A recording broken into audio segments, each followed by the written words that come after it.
ইন্নাল হামদুলিল্লাহ ওয়াসসালাতু ওয়াসসালামু আলা রাসূলিল্লাহ আউযু বিল্লাহি মিনাশ শাইতানির রাজীম বিসমিল্লাহির রহমানির রহিম। আল্লাহ তাআলা পৃথিবীতে মানুষ জিন ছাড়াও অসংখ্য জীবজন্তু সৃষ্টি করেছেন।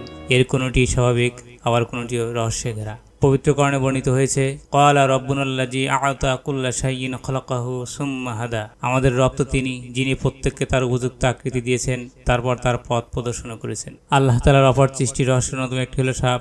এই প্রাণীর আকৃতি ও চলার ধরন মানুষকে আতঙ্কিত করে। সাপ দেখলেই মানুষ তা মেরে ফেলার চেষ্টা করে। তবে সাপ দেখলে আতঙ্কিত না হয়ে সচেতনতা ও সতর্কতা জরুরি। বর্তমানে দেশ জুড়ে আতঙ্কের এক নাম হচ্ছে রাসেলস ভাইপার সাপ। এক সময় বিলুপ্ত বিষধর এ সাপটি সারা দেশে ত্রাসের সৃষ্টি করেছে। সাপকে ভয় পায় না এমন মানুষের সংখ্যা একেবারেই হাতে গোনা, কেননা এটি শুধু ভীতিকর প্রাণীই নয়, বরং প্রাণসংহারীও। প্রতি বছর অসংখ্য মানুষের প্রাণহানি ঘটে এর বিষাক্ত ছোবলে। মজার ব্যাপার হচ্ছে, সাপ আমরা যতটুকু ভয় পাই, সাপ তার চেয়ে শতগুণ বেশি ভয় পায় আমাদের। সেজন্যই দেখা যায় মানুষের উপস্থিতি টের পেলে সাপ খুব দ্রুত পলায়ন করে। অনেকেই অবাক হবেন, এই প্রাণসংহারী সাপ মানুষের পরম উপকারী বন্ধু।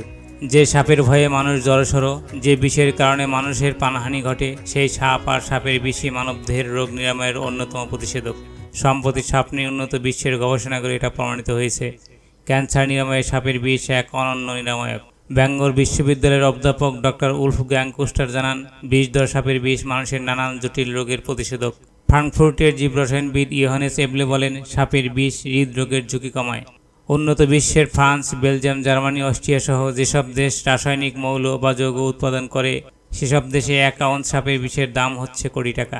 এছাড়া সাপ আমাদের আরও অনেক উপকার করে থাকে, যেমন ফসলি জমির ইঁদুর ও পোকামাকড় খেয়ে কৃষকের ফসল অনিষ্টতার হাত থেকে রক্ষা করা, মাটির উর্বরতা বৃদ্ধি করা ইত্যাদি। তাছাড়া সাপের চমৎকার কারুকার্যময় চামড়া দিয়ে তৈরি করা হয় নানান রকম শৌখিন জিনিসপত্র। পৃথিবীতে বর্তমানে প্রায় 3000 প্রজাতির সাপ আছে। এর মধ্যে প্রায় 500 প্রজাতির সাপ বিষধর, বাকি সবাই নির্বিষ। আমাদের বাংলাদেশেই রয়েছে প্রায় 100 প্রজাতির সাপ। এর 4 ভাগের 3 ভাগই নির্বিষ। এদের মধ্যে সহজে দেখা যায় এমন সাপ হচ্ছে ডোরা, ঘরগিন্নি, কুকরি, মেটে সাপ, দুধরাজ সাপ, ফণিমান সাপ, পাইন্না বা পানি সাপ, দারাস, অজগর, গোখরা ও কিছু সামুদ্রিক সাপ। আমাদের একটা নিন্দনীয় স্বভাব হলো সাপ দেখলেই তা মেরে ফেলা। একথা সত্য যে সাপ একটি প্রাণসংহারী প্রাণী। পৃথিবীতে এমন সাপও আছে যার 1 ফোঁটা বিষ 1 মিনিটের মধ্যে একাধিক মানুষের প্রাণ নাশে সক্ষম। কিন্তু সব সাপ বিষধর নয়। তাছাড়া বেশিরভাগ সাপকে উত্ত্যক্ত না করলে সহসা কামড় বসায় না। তারপরও সাপের দ্বারা ক্ষতির আশঙ্কা থাকলে তা মারতে বাধা নেই।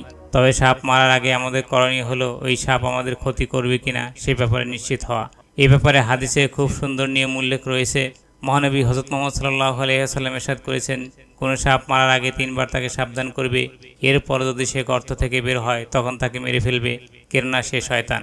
রাসূলুল্লাহ সাল্লাল্লাহু আলাইহি ওয়াসাল্লাম আরও বলেছেন, তোমরা সেই সাপ মারবে যার পিঠে 2টি সাদা রাখা আছে এবং যার লেজ নেই, কেননা এরা বিষধর হওয়ার কারণে দর্শন শক্তি বিনষ্ট করে দেয় এবং গর্ভস্থ সন্তান ধ্বংস করে দেয়।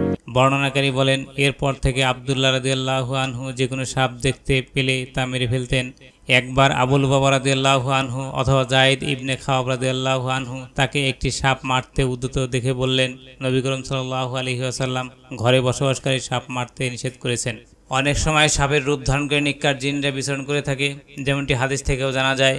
হযরত ইয়াজিদ ইবনে মাওহাব রাহমাতুল্লাহি আলাইহি বলেন, একদা আমি আবু সাঈদ খুদরী রাদিয়াল্লাহু আনহু এর কাছে এসে বসি। এ সময় আমি তার চৌকির নিচে কিছুর আওয়াজ শুনতে পাই। আমি তাকিয়ে দেখি যে একটি সাপ। তখন আমি দাঁড়ালে আবু সাঈদ রাদিয়াল্লাহু আনহু জিজ্ঞেস করেন, তোমার কি হয়েছে? তখন আমি বললাম, এখানে একটা সাপ আছে। তিনি বলেন, তুমি কি করতে চাও? তখন আমি বললাম, আমি তাকে মেরে ফেলবো। তখন তিনি তার বাড়ির একটি ঘরের দিকে ইশারা করে বললেন, এখানে আমার চাচাতো ভাই থাকতো। খন্দকের যুদ্ধের সময় সে রাসূল সাল্লাল্লাহু আলাইহি ওয়াসাল্লামের কাছে এসে ঘরে ফিরে যাওয়ার অনুমতি চায়, কেননা সে তখন নতুন বিয়ে করেছিল। তখন রাসূল সাল্লাল্লাহু আলাইহি ওয়াসাল্লাম তাকে অনুমতি দেন এবং বলেন, তুমি তোমার হাতিয়ার নিয়ে যাও। সে নিজ ঘরে ফিরে তার স্ত্রীকে ঘরের দরজার উপর দাঁড়িয়ে থাকতে দেখলে তার স্ত্রীর প্রতি বল্লম দিয়ে ইশারা করে। তখন তার স্ত্রী বলল, তাড়াহুড়ো করো না, এসে দেখো কি যেন আমাকে ঘর থেকে বের করে দিয়েছে। তখন সে ঘরে ঢুকে একটি কুৎসিত সাপ দেখতে পায়। সে তাকে বল্লম দিয়ে হত্যা করে এবং বল্লমে তার দেহ ফুঁড়ে বাইরে নিয়ে আসে। বর্ণনাকারী বলেন, আমি জানি না এরপর কে আগে মারা গিয়েছিল, লোকটি না সাপটি।